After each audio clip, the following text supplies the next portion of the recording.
भावी सीएम के तौर पर किया जाएगा। मोदी के बाद गुजरात का सबसे दमदार चेहरा आयरन लेडी आनंदीबेन पटेल। नरेंद्र मोदी की सबसे भरोसेमंद सहयोगी आयरन लेडी आनंदीबेन पटेल। नरेंद्र मोदी के विरासत की सबसे बड़ी दावेदार आयरन लेडी आनंदीबेन पटेल। अब आयरन लेडी आनंदीबेन पटेल के हाथों में होगी गुजरात की कमान। चेहरे पर गंभीरता का भाव लिए देश के भावी प्रधानमंत्री और गुजरात के सीएम नरेंद्र मोदी के बगल में खड़ी ये महिला है आनंदीबेन पटेल। प्रशासन और सरकार पर मजबूत पकड़ रखने वाली आनंदीबेन पटेल को अपना उत्तराधिकारी बनाने पर मोदी की मोहर तो पहले ही लग चुकी है। बताया जा रहा है कि 21 मई को इस्तीफा देने के बाद मोदी भावी सीएम और अपने उत्तराधिकारी के तौर पर आनंदीबेन पटेल के नाम का ऐलान भी कर देंगे। लेकिन आखिर आनंदीबेन को गुजरात के सीएम की कुर्सी की जिम्मेदारी देने का फैसला क्यों किया गया? दरअसल इसकी वजह है सरकार और संगठन पर आनंदीबेन पटेल की पकड़। साथ ही गुजरात के मुख्यमंत्री रहते हुए नरेंद्र मोदी ने जो जिम्मेदारी दी, आनंदीबेन पटेल ने उसे बखूबी निभाया। नरेंद्र मोदी का आनंदीबेन पटेल पर भरोसा साफ झलकता है। मोदी के सबसे बड़े सिपहसालार अमित शाह को जब कोर्ट के आदेश के बाद गुजरात से बाहर जाना पड़ा, तो सूबे की जिम्मेदारी नरेंद्र मोदी ने जिसके कंधों पर डाली वो थी आनंदीबेन पटेल। लोकसभा चुनाव में गांधीनगर की सीट पर प्रचार और उनकी जीत की गारंटी के लिए मोदी ने जिसे मैदान में उतारा वो थी आयरन लेडी आनंदीबेन पटेल। आनंदीबेन पटेल की छवि अभी तक बेदाग रही है और उनके पास अनुभव की भी कमी नहीं है। 1998 में कैबिनेट में आने के बाद से वो शिक्षा और महिला एवं बाल कल्याण जैसे मंत्रालयों का जिम्मा संभाल चुकी है। पहले से महिला मोर्चा उन्हीं के इर्द गिर्द रहा है। जो भी महिला मूवमेंट लास्ट 25-30 सालों में गुजरात में चली है, उस मूवमेंट की वो मुख्य कर्णधार रही है। गुजराती भाषा की बेहतरीन वक्ता आनंदीबेन विधानसभा में दमदार नेता के रूप में भी देखी जाती रही और विपक्ष पर हमेशा भारी पड़ती है। उनकी सबसे बड़ी योग्यता यही है कि वो निडर और साहसी हैं। साल 1987 में उन्हें राज्य सरकार की ओर से वीरता पुरस्कार भी दिया गया था। पढ़ाई से लेकर राजनीति तक आनंदीबेन पटेल के कई साहसिक किस्से सुनने को मिलते हैं। जानकार बताते हैं कि एक बार नर्मदा कैनाल में 2 लड़कियां गिर गई थी जो डूब रही थी और जिन्हें बचाने के लिए आनंदीबेन पटेल ने अपनी जान की भी परवाह नहीं की और वो नहर में कूदकर दोनों लड़कियों को बचा ले आई।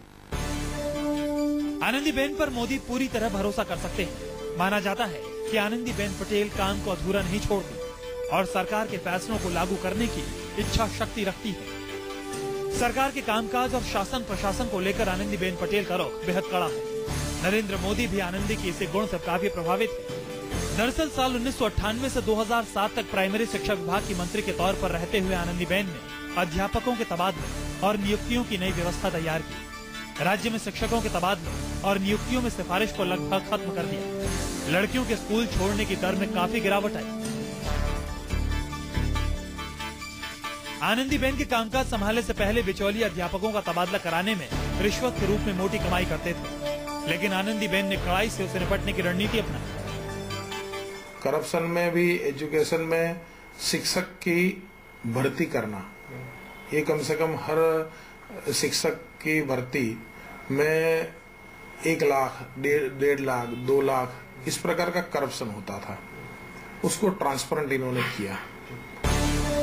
शहरी विकास और राजस्व मंत्री के तौर पर काम करते हुए आनंदीबेन ने तकनीक का इस्तेमाल कर जमीन के सौदों पर होने वाली धांधली की आशंका को कम कर दिया।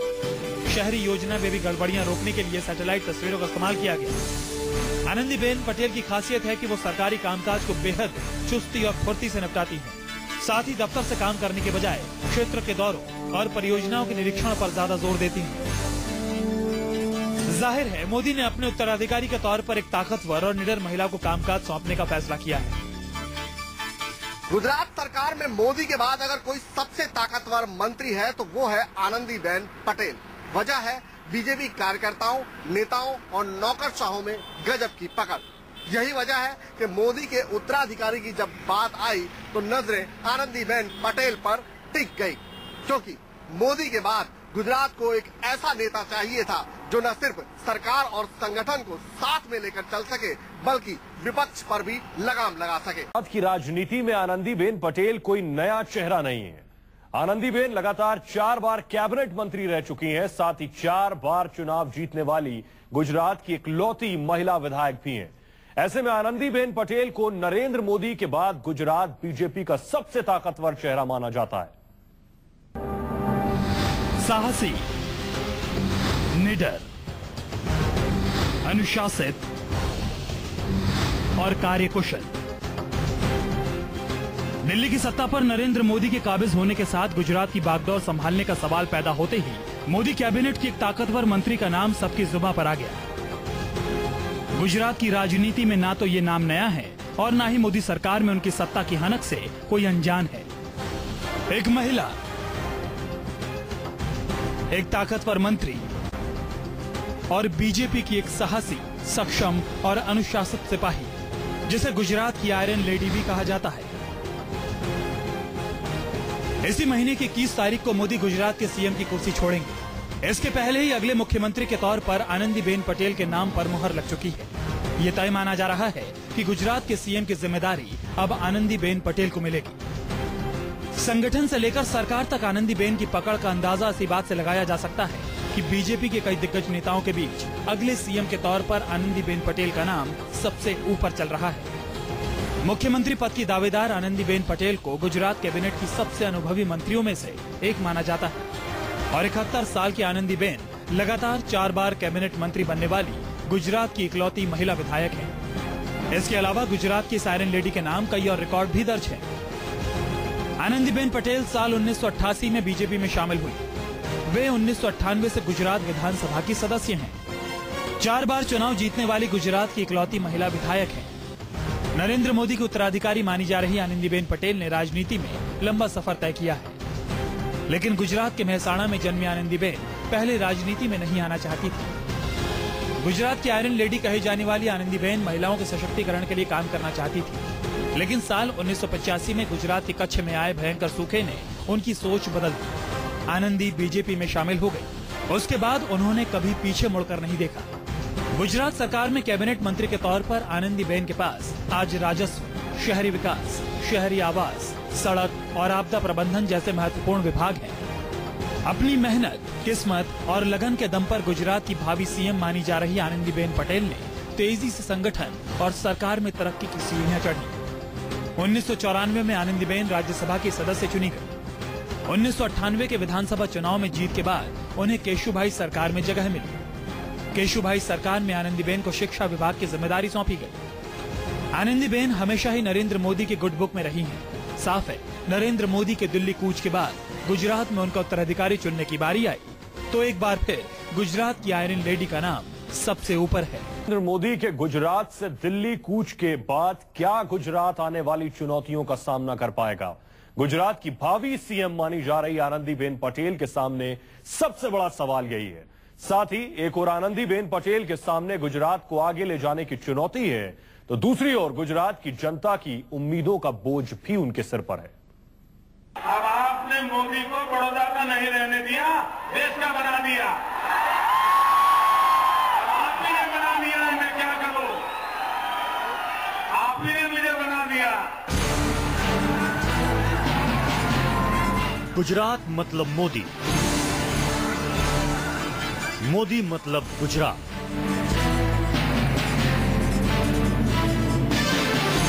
पिछले 13 सालों में गुजरात इस कदर मोदीमय हुआ है कि अब ये समझना मुश्किल है कि गुजरात बिना नरेंद्र मोदी के आने वाली चुनौतियों का सामना आखिर कैसे कर पाएगा। गुजरात की भावी सीएम मानी जा रही आनंदीबेन पटेल के सामने सबसे बड़ी चुनौती भी यही है। सीएम की कुर्सी पर बैठने के बाद उन्हें यह फैसला करना पड़ सकता है कि अब गुजरात किस राह पर आगे बढ़े। सवाल ये भी है कि क्या मोदी के गुजरात मॉडल पर आगे बढ़ेंगी आनंदीबेन, या फिर आनंदी तलाशेंगी गुजरात को आगे ले जाने का नया रास्ता। सवाल ये भी है कि क्या आनंदीबेन पटेल ब्रांड मोदी की तरह व्यापार, उद्योग, शिक्षा और स्वास्थ्य जगत के साथ आम गुजराती के दिल में भरोसा जगाने में कामयाब रहेंगी।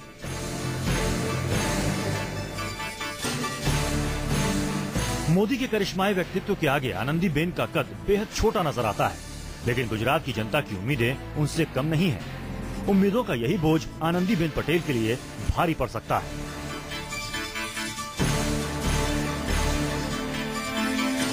नरेंद्र मोदी गुजरात में हो ना हो, सरकारी कामकाज को लेकर एक पूरा नेटवर्क तैयार था। दूर रहकर भी मोदी सरकारी कामकाज पर बखूबी नियंत्रण रखते थे। बीजेपी के ताकतवर नेताओं और सरकार के धाकड़ मंत्रियों पर भी नरेंद्र मोदी का कंट्रोल था। लेकिन क्या आनंदीबेन नरेंद्र मोदी की ही तरह आसानी से सरकार और संगठन पर मजबूत पकड़ बनाए रखने और गुजरात को विकास के रास्ते पर आगे ले जाने में कामयाब रहेंगी, ये अभी देखना है।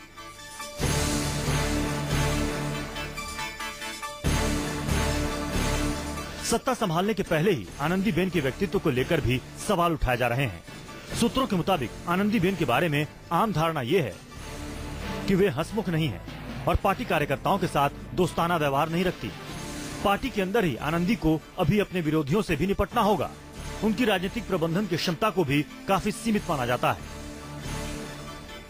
सरकार पर पकड़ और विरोधियों को मात देने के लिए नरेंद्र मोदी कई स्रोतों से जानकारी हासिल करने की महारत रखते हैं। वहीं आनंदीबेन के लिए ये काम इतना आसान नहीं होगा। नरेंद्र मोदी का एक कैरिस्मेटिक पर्सनालिटी है, वो पर्सनालिटी आनंदीबेन के पास नहीं है। नरेंद्र मोदी एक बहुत बड़े ओरेटर है, आनंदीबेन उतनी बड़ी ओरेटर नहीं है। नरेंद्र मोदी एक बहुत बड़े मैनिपुलेटर है, आनंदीबेन उतनी बड़ी मैनिपुलेटर नहीं है। नरेंद्र मोदी के पास अपनी एक पॉलिटिकल स्ट्रेटेजी होती है, आनंदीबेन के पास वो स्ट्रेटेजी नहीं है। सूत्रों के मुताबिक इसके अलावा मोदी के सबसे बड़े सिपहसालार अमित शाह से मनमुटाव भी आनंदीबेन पटेल के राजनीतिक भविष्य के लिए राह का रोड़ा बन सकता है। माना जाता है कि अमित शाह और आनंदीबेन पटेल जितने मोदी के करीब हैं, एक दूसरे से उतने ही दूर हैं। ये दोनों नेता ऐसे, अमित शाह और आनंदीबेन, और दोनों politically they are loyal to Narendra Modi. तो नरेंद्र मोदी जो कहेंगे उसी डिसिप्लिन में अमित शाह रहेंगे, उसी डिसिप्लिन में आनंदीबेन रहेंगी। इसलिए दोनों का क्लैश संभवित नहीं है। जाहिर है, संगठन और सरकार में काम करने का लंबा अनुभव रखने वाली आनंदीबेन पटेल के सामने गुजरात को आगे ले जाने के साथ खुद को साबित करने का एक सुनहरा मौका है। लेकिन उनके और सफलता के बीच चुनौतियां भी बड़ी हैं। साथ ही ये भी एक सच्चाई है कि गुजरात की जनता ने उन्हें सीएम की कुर्सी पर बैठने के लिए नहीं चुना है। वे मोदी की कृपा से यहाँ तक पहुँची हैं और आगे का उनका राजनीतिक भविष्य गुजरात के भावी सीएम के तौर पर उनके कामकाज पर ही निर्भर करता है। भूपेंद्र सिंह, अहमदाबाद, न्यूज़ 24। बताया जाता है कि आनंदीबेन पटेल कभी राजनीति में नहीं आना चाहती थी, लेकिन जब एक बार उन्होंने राजनीति की राह पकड़ी तो फिर कभी पीछे मुड़कर नहीं देखा। साधारण पहनावा, लेकिन गुजरात में सत्ता के गलियारों तक ऊंची पहुंच। गुजरात के भावी सीएम बनने की दौड़ में सबसे आगे आनंदीबेन की यही पहचान रही है। लेकिन अपने कड़े अनुशासन और कार्यकुशलता के लिए मशहूर अहमदाबाद के मोहनीबा कन्या विद्यालय की पूर्व प्रधानाचार्य आनंदीबेन का गुजरात में सत्ता के शिखर तक पहुंचना किसी करिश्मे से कम नहीं है। 21 नवंबर 1941 को महसाणा जिले के जेठाभाई पटेल के यहाँ जन्मी आनंदीबेन पटेल शुरू से ही पढ़ाई में बेहद तेज थी। 10वीं क्लास में तो आनंदीबेन ने गणित विषय में 100 में 100 अंक प्राप्त किए थे।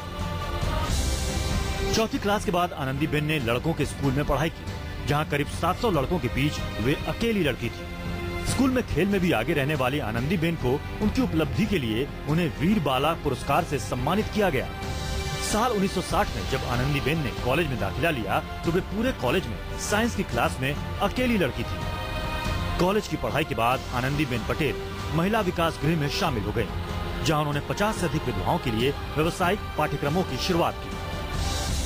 1962 में उनकी शादी मफतलाल पटेल के साथ हुई और वे अहमदाबाद आ गयीं, जहाँ उन्होंने अपनी पढ़ाई जारी रखी।